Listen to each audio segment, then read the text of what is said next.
जय जय स्वामी समर्थ, श्री स्वामी समर्थ, जय जय स्वामी समर्थ। श्री स्वामी समर्थ सगळ्यांना। मी वैष्णवी, माझ्या चॅनल मध्ये खरंच तुमचे मनापासून स्वागत आहे। तुमचा आजचा दिवस खरंच शुभ जावो ही मी स्वामीचरणी प्रार्थना करते आणि व्हिडिओला सुरुवात करते। आजच्या व्हिडिओमध्ये आपण पाहणार आहेत की स्वामी समर्थ महाराजांना गुरुपौर्णिमेच्या दिवशी गुरुपद कसं द्यायचं याची संपूर्ण माहिती या व्हिडिओमध्ये असणार आहे। व्हिडिओ शेवटपर्यंत पहा। त्याचबरोबर तुमच्या काही प्रश्नांचे प्रश्न जर असतील तर तुम्ही कमेंटमध्ये नक्की विचारू शकता। त्याचबरोबर माझ्या चॅनलवर पहिल्यांदा आला असाल तर माझ्या चॅनलला नक्की सबस्क्राईब करा। चला मग व्हिडिओला सुरुवात करूया। सगळ्यात महत्त्वाची गोष्ट, आपण जी स्वामी भक्त आहात किंवा आपण ज्या देवाची सेवा करत असतो यांच्यासाठी हा व्हिडिओ आहे। एक लक्षात ठेवा, कोणत्याही देवाला तुम्ही गुरुपद देऊ शकता, पण जी आपल्या देवाला मानतो, ज्या देवाबाबतीत आपल्याला विश्वास आहे, श्रद्धा आहे, तसं खूप जण स्वामी समर्थ महाराजांना मानतात। म्हणून मी सांगत आहे की स्वामी समर्थ महाराजांना किंवा दत्त महाराजांना गुरुपद कसं द्यायचं। चला मग आपण पाहूया। त्याच्या आधी लक्षात ठेवा, गुरुपौर्णिमेच्या दिवशी आपल्याला सकाळी लवकर उठायचं आहे। आपलं घर स्वच्छ केल्यानंतर, फरशी पुसून घेतल्यानंतर, म्हणजे घर झाडून घेतल्यानंतर आपलं जे प्रवेशद्वार आहे, प्रवेशद्वार सुद्धा स्वच्छ करायचं आहे। सगळ्यात महत्त्वाची गोष्ट, गुरुपौर्णिमेच्या दिवशी आधी पहिलं काम तुम्हाला आपला उंबरा स्वच्छ करायचा आहे। आपल्या उंबऱ्याच्या बाहेरचं स्वच्छ करून घ्यायचं आहे, झाडून काढायचं आहे। मस्तपैकी उंबऱ्याला हळदीचं लेपन करायचं आहे। आपला जी प्रवेशद्वार आहे ती सुद्धा स्वच्छ पुसून घ्यायचं आहे, त्याच्यावर स्वस्तिक काढायचं आहे। त्याचबरोबर उंबऱ्याला हळदीचं लेपन केल्यानंतर बाहेरून छानपैकी रांगोळी सुद्धा काढायची आहे। आणि ह्या गोष्टी तुम्ही लवकर करायचा प्रयत्न करा। लवकरात लवकर आपल्या स्वामींना, आपल्या देवाला आपल्याला गुरुपद द्यायचं आहे। तर आपल्याला गुरु लवकर करायची असतील तर लवकर उठायचं आहे, लवकर सगळ्या गोष्टी करायला सुरुवात करायची आहे। तर पहिलं काम आपल्याला हळदीचे लेपन आणि बाहेर सुंदर अशी रांगोळी काढायची आहे। जर जमलं तर गुरुपौर्णिमेच्या हार्दिक शुभेच्छा असं सुद्धा तुम्ही रांगोळीमध्ये टाकू शकता। त्यानंतर शुद्ध गाईच्या तुपाचा दिवा आपल्याला बाहेर लावायचा आहे, धूप दीप ओवाळायचे आहे आपल्या प्रवेशद्वाराला आणि घरामध्ये देवपूजा करायला यायचं आहे। देवपूजा आपण जशी करतो तशी देवपूजा करायची आहे। तुमची इच्छा जर असली तर तुम्ही वेगळी पूजा मांडू शकता। गुरुपौर्णिमेसाठी जर तुम्हाला इच्छा असेल की आपण वेगळी स्वामींची पूजा मांडावी किंवा दत्त महाराजांची पूजा वेगळी मांडावी अशी जर इच्छा असेल तर तुम्ही पूजा वेगळी मांडू शकता। जर तुम्हाला इच्छा जर नसेल, म्हणजे तुम्हाला जमत नसेल पूजा वेगळी मांडायची, तर आधी पहिलं काम देवपूजा करून घ्यायची आहे। तुम्हाला लक्षात ठेवायचं की गुरुपौर्णिमेच्या दिवशी आपल्या घरामध्ये स्वामींचा फोटो किंवा दत्त महाराजांचा फोटो असणं गरजेचं आहे। म्हणजे दोन्ही एकच आहेत। जर तुमच्या घरामध्ये दोन्हीपैकी एक का विना फोटो असणं गरजेचं आहे। म्हणजे गुरुपौर्णिमेच्या दिवशी फोटो किंवा मूर्ती जर असेल तर आपल्याला पूजा आपल्या फोटोची होती। त्याचबरोबर आपण त्यांच्या समोर बसून गुरुपद त्यांचं आपण घेतलं आहे असं आपल्याला वाटणार आहे। तर तुमच्या घरामध्ये स्वामींचा फोटो असणं गरजेचं आहे। जर तुमच्याकडे मूर्ती असली तरी चालेल। त्यानंतर आपली जी मूर्ती असेल, तुमच्या घरामध्ये स्वामींची मूर्ती असेल, पंचामृताने आपल्याला मूर्तीवर अभिषेक करायचा आहे। पंचामृतामध्ये तुम्हाला दही घ्यायचं आहे, मध घ्यायचं आहे, साखर घ्यायचं आहे, थोडंसं दूध घ्यायचं आहे आणि त्याच नंतर मध सुद्धा घ्यायचं आहे, थोडंसं तूप सुद्धा घ्यायचं आहे। अशा 5 वस्तू एकत्र करून पंचामृत बनवायचं आहे आणि त्यांना अभिषेक आपल्या स्वामींच्या मूर्तीवर करायचा आहे। अभिषेक करत असताना एक लक्षात ठेवा, एक छोटीशी पळी घ्यायची आहे। आता मी तुम्हाला सांगत आहे, स्वामींची मूर्ती आपण एखाद्या डिशमध्ये, एखादं जी आपलं देव धुण्याचं जे तांबण आहे त्याच्यामध्ये आपण स्वामींची मूर्ती ज्यावेळेस घेतलो त्याच्या खाली अक्षता थोड्याशा घ्यायच्या आहेत आणि नंतर स्वामींची मूर्ती ठेवायची आहे। आणि नंतर ज्यावेळेस अभिषेक करतो तसं थोडं थोडं जी पंचामृत आहे ते थोडं थोडं सोडायचं आहे। त्यावेळेस तुम्ही श्री सूक्त म्हणू शकता, पुरुष सूक्त म्हणत म्हणत तुम्ही अभिषेक करू शकता, किंवा तुम्हाला जमलं तर तुम्ही श्री स्वामी समर्थ हा मंत्र म्हणत म्हणत अभिषेक केला तरी चालेल। जेवढ्या गोष्टी तुम्हाला जमतील तेवढ्या गोष्टी तुम्हाला अभिषेक करत असताना करायचे आहेत। पंचामृताने अभिषेक पहिल्यांदा करायचा आहे, त्यानंतर पाण्याने सुद्धा अभिषेक आपल्या स्वामींच्या मूर्तीवर स्वामींचा अभिषेक करायचा आहे। पाण्याने अभिषेक करत असताना सुद्धा तुम्ही तारक मंत्र म्हणला तरी चालेल, पुरुष सूक्त, श्री सूक्त, किंवा तुम्ही श्री स्वामी समर्थ या मंत्राचा जप करत किंवा म्हणत म्हणत तुम्हाला अभिषेक करायचा आहे। ती अभिषेक केलेलं पाणी साईडला ठेवायचं आहे। मी जी सांगते ती लक्षात ठेवा, ती जी पाणी आहे साईडला ठेवायचं आहे। नंतर तुम्ही जी स्वामींचा फोटो आहे त्याला तुम्ही अष्टगंध लावताल। चाफ्याची म्हणजे जी फुलं आहेत, चाफा असेल किंवा जी गुलाबाचं फुल असेल, जी फुलं आहेत ती फुलं आपण स्वामींना अर्पण करणार आहेत। सगळ्यात महत्त्वाची गोष्ट, जमल्या तर तुम्ही पिवळ्या रंगाचे फुलं अर्पण करा। एक लक्षात ठेवा, गुरुपद द्यायच्या दिवशी आपल्या घरामध्ये जी प्रसाद आहे, म्हणजे एक केळी असेल, एखादं फळ असेल किंवा तुम्ही साखर तिथं आपल्या देवघरामध्ये ठेवायची आहे. नंतर जमलं की लगे आरती करून घ्यायची आहे आणि गुरुपद देत असताना आपल्याकडे श्रीफळ म्हणजे नारळ असणं गरजेचं आहे. नारळ आणि आता माझ्याकडे गुलाबाचं फुल नाही म्हणून मी तुम्हाला सांगते की एक फुल, पण आपल्याला गुरुपौर्णिमेच्या दिवशी गुलाबाचंच फुल घ्यायचं आहे. आपल्या गुरुला आपल्याला गुलाबाचंच फुल द्यायचं आहे. गुलाबाचं फुल त्यावेळेस गुरुपौर्णिमेच्या वेळेस जिथं बघताल तिथं तुम्हाला गुलाबाचं फुल बघायला दिसणार आहे. ज्या देवाला तुम्ही मानता, ज्या देवाला गुरुपद द्यायचं आहे, त्या देवाची श्रद्धेने तुम्हाला गुलाबाचं फुल आणि एक नारळ घ्यायचं आहे. घरातल्या घरात कसं गुरुपद द्यायचं ते मी तुम्हाला सांगत आहे. तर अशा रीतीने ही जी नारळ आहे, ही एक फुल आहे, त्याच्यावर थोड्याशा अक्षदा ठेवायच्या आहेत. अक्षदा तुम्हाला माहितीच आहेत. अक्षदा म्हणजे तांदूळ थोडेसे, त्याच्यावर हळदी कुंकू टाकायचं आहे आणि ही फुल अशा रीतीने नारळ घ्यायचं आहे. आणि ही जी नारळ आहे आपल्या स्वामींच्या समोर, म्हणजे आता तुमचे देवघर आहे, देवघराच्या खाली म्हणजे गुरुपद देत असताना तुम्हाला थोडीशी काय करा, तुम्ही चौरंग असेल, पाट असेल ती घ्या, खाली त्याच्या अक्षदा ठेवा. जशाच तसं नारळ नका ठेवा, अक्षदा ठेवा. आणि ही जी नारळ फुलं आहेत ह्याच्यावर एकदा स्वामींचा श्री स्वामी समर्थ, श्री स्वामी समर्थ असं 11 वेळा म्हणा. नंतर स्वामींना प्रार्थना करा, हातामध्ये नारळ घेऊनच स्वामींना प्रार्थना करा, स्वामी तुम्ही माझे आता होणारे गुरु आहेत. इतक्या दिवस तुमच्यामुळे मला शक्ती भेटलेली आहे आणि तुम्ही माझ्यासोबत कायम राहावं ही मी प्रार्थना करत आहे. आणि माझ्याकडून काही चुका होत असतील तर तुम्ही मला साथ द्यावी आणि तुम्ही माझं ही जी गुरुपद आहे ती मान्य करावं असं तुम्ही त्यांना सांगायचं आहे, अशी त्यांना विनंती करायची आहे. श्री स्वामी समर्थ 11 वेळा का विना तुम्ही हे नारळ ठेवत असताना म्हणायचं आहे.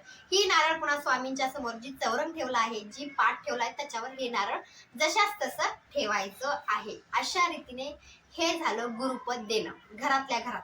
एक महत्वाचे लक्षात ठेवा, म्हणजे हे गुरुपद आपण ज्यावेळेस हे नारळ आणि हे फुल आपण स्वामींसमोर ठेवतो, एक प्रश्न असतो की आमच्याकडे स्वामींचा फोटो नाही, मग आम्ही गुरुपद स्वामींना कसं द्यावं, आम्हाला स्वामींना गुरु करायचंय, मग आम्ही कसं द्यावं. तर लक्षात ठेवा, तुमच्या घरामध्ये स्वामींचा फोटो नसेल तर तुम्ही दत्त महाराजांचा फोटो असेल तरी चालेल.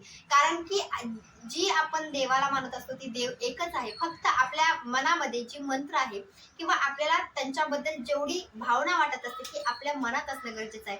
स्वामींचा फोटो असेल, दत्त महाराजांचा फोटो असेल, त्यांना गुरु करत असताना आपण ज्या देवाला मानतो त्या देवाचं नामस्मरण करत करत तुम्ही गुरुपद दिला तरी चालेल. म्हणजे सोप्या पद्धतीनं अशा रीतीने तुम्हाला गुरुपद आपल्या स्वामींना द्यायचं आहे. मग ती स्वामींचा फोटो असेल किंवा दत्त महाराजांचा फोटो असेल तर तुम्हाला नारळ आणि एक गुलाबाचं फुल अशा रीतीने तुम्हाला आपल्या घरामध्ये ठेवायचं, म्हणजे देवघराच्या तिथं ठेवायचं आहे. खूप जण काय करतात, वेगळी पूजा मांडतात. म्हणजे गुरुपौर्णिमेच्या दिवशी एक दिवाळी साजरी केल्यासारखं आपण साजरं करत असतो. तर त्याच्यामध्ये खूप जण स्वामींचा मोठा फोटो म्हणजे खूप छान फोटो तो एका चौरंगावर ठेवतात. चौरंगाच्या खाली रांगोळी काढतात. नंतर पिवळ्या रंगाचं वस्त्र असेल, पिवळ्या रंगाचं वस्त्र त्या चौरंगावर टाकतात. स्वामींचा जे फोटो आहे, स्वामींचा फोटो स्वच्छ पुसून त्याला चंदन लावत असतात, अष्टगंध लावत असतात. त्यानंतर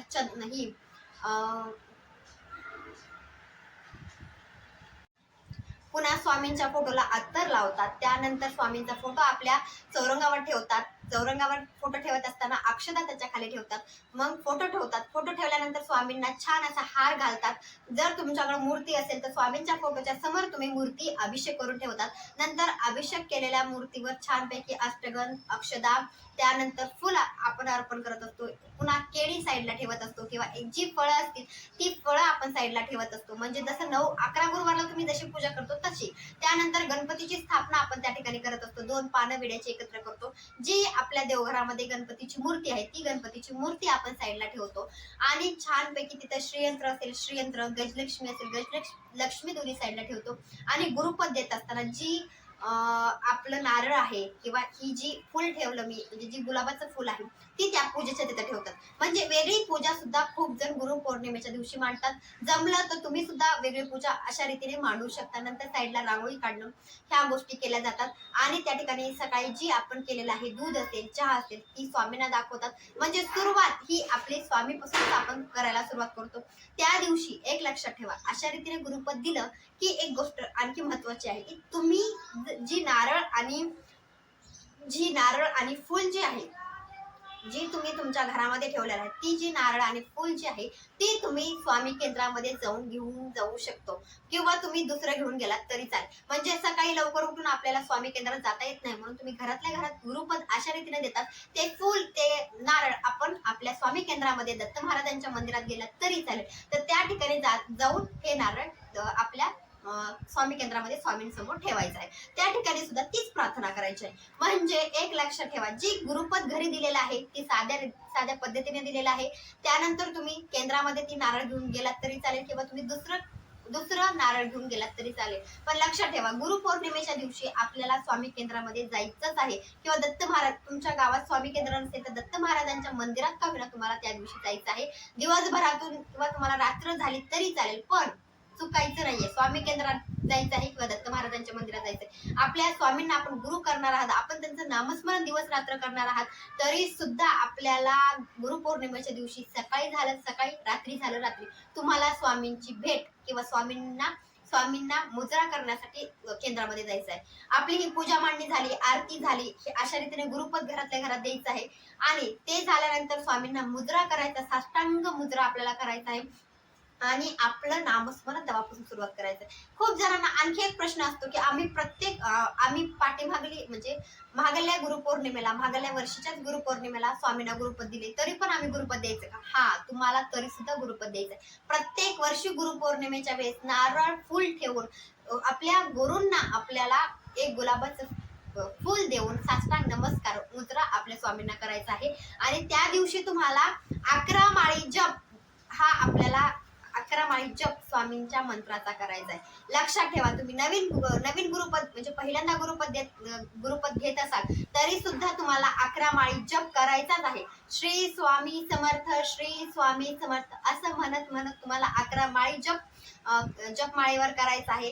त्यानंतर स्वामी चरित्र सारामृत जे आहे त्याचं 1 अध्याय ते 21 अध्याय तुम्हाला त्या दिवशी वाचायचे आहेत.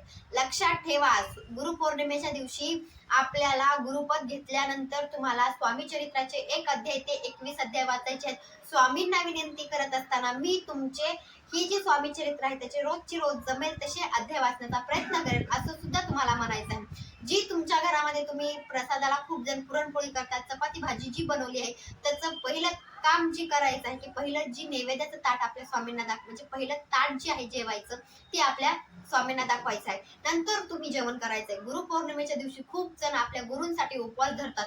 म्हणजे आपल्या गुरूंसाठी आपल्याला जमेल तशा गोष्टी आपण करत असतो, उपवास धरत असतो. जसं जमेल तसं तुम्हाला करायचंय. जमलं तर तुम्ही उपवास धरू शकता, पण एक लक्षात ठेवा, केंद्रामध्ये जायला विसरायचं नाहीये. आणि जी पुरुष असतील, जी मुलं असतील, त्यांना जर तुमची इच्छा असेल की आपल्या घरातल्या मुलाला सुद्धा गुरुपद द्यायला सांगायचं आहे किंवा स्वामींना गुरु मारायचं सांगायचं आहे, तर तुम्ही सुद्धा स्वामी केंद्रामध्ये जायचं आहे. त्यांना म्हणजे जी घरातले सगळे व्यक्ती आहेत त्यांनी आपण जी पूजा मांडली आहे त्याच्या समोर बसलात तरी त्यांना सांगायचं आहे ही नारळ घ्यायचा आहे, 1 फुल घ्यायचं आहे आणि गुरुपद म्हणजे स्वीकार करा. असं एक घरातल्या प्रत्येक व्यक्तीने स्वामींपुढे जाऊन पूजा जिथे मांडली आहे तिथे जाऊन म्हणायचं आहे आणि स्वामींना मुजरा सगळ्या घरातल्या व्यक्तींनी करायचा आहे. गुरुपौर्णिमेच्या दिवशी घरातल्या सगळ्या व्यक्तींनी स्वामींच्या पाया पडायचं आहे, म्हणजे मुजरा करायचा आहे. आणि ज्यांना इच्छा आहे की स्वामींना गुरुपद द्यायचं आहे, पुरुष असेल तर तुम्हाला घरामध्ये काही गोष्टी माहिती नसतील तर तुम्ही स्वामी केंद्रामध्ये जाऊन गुरुपद द्यायचं आहे. नारळ आणि 1 गुलाबाचं फुल आपल्या स्वामींना अर्पण करायचं आहे. ह्या गोष्टी तुम्हाला गुरुपौर्णिमेच्या दिवशी करायच्या आहेत. आणि ज्यांना खरंच स्वामींवर विश्वास आहे त्यांनी किंवा पहिल्यांदा गुरुपद घेत असाल तरी सुद्धा 11 माळी जप आणि 1 अध्याय ते 21 अध्याय आपल्याला स्वामी चरित्र या ग्रंथाचं वाचन करायचंय. 1 पारायण तुम्हाला गुरुपौर्णिमेच्या दिवशी करायचं आहे. काही प्रश्न असतील तर तुम्ही मला कमेंटमध्ये विचारू शकता. भेटू नंतरच्या व्हिडिओमध्ये. श्री स्वामी समर्थ. श्री गुरुदेव दत्त.